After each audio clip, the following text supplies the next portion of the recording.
The bank was almost empty when Aiden, a quiet man in worn-out clothes, stepped inside. His shoulders were heavy, his eyes tired, the kind of tired that comes from carrying life alone for too long. That he walked toward the ATM, whispering to himself, "Please, just enough for groceries today." And that's how our story begins, with a man who wasn't asking for much, just a little hope. And as simple as it sounds, this moment reminds us that kindness still matters, but not everyone sees that. Because standing right behind Aiden was Logan Hale, a billionaire famous for his luxury lifestyle and even more famous for his arrogance. He was only in that small-town bank because his private banker was out sick.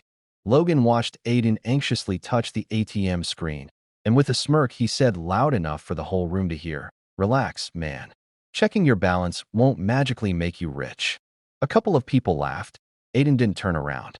He simply took a breath, slow, controlled. Like someone used to being humiliated, he pressed the button and waited.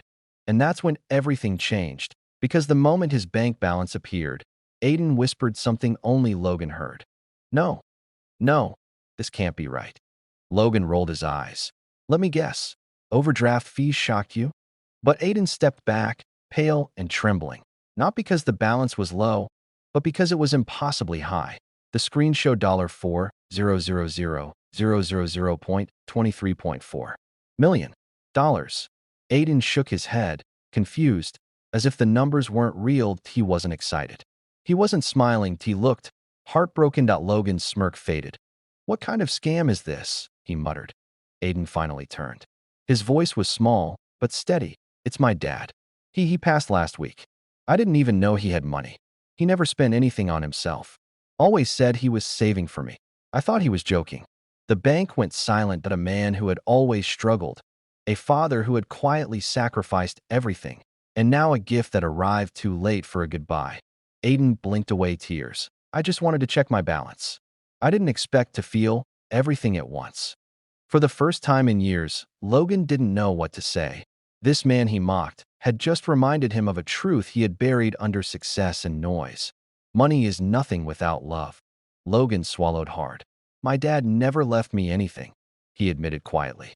"Only debts and expectations." Something softened in him. A door he didn't even know had been shut. That he glanced at Aiden again, at the raw grief mixed with gratitude. And instead of walking away, Logan did something completely out of character. He said, "Let me help you. Not with money, with everything else.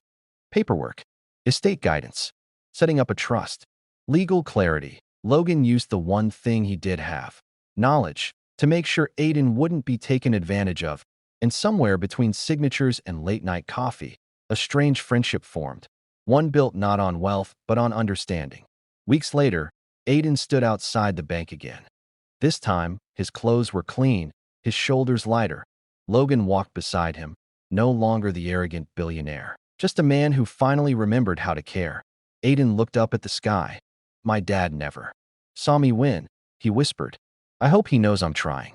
Logan placed a hand on his shoulder. He knew. That's why he saved every dime. Aiden smiled for the first time in a long time. And that's the thing about life. Sometimes kindness comes from the people you least expect. Sometimes wealth arrives when your heart feels the poorest. And sometimes a simple moment, like checking your balance, can change two lives at once. In the end, it wasn't the money that mattered. It was the reminder that kindness still matters. More than we think, more than we see, more than we say. And that's the story of a man who just wanted a few dollars for groceries and a millionaire who learned what being rich truly means.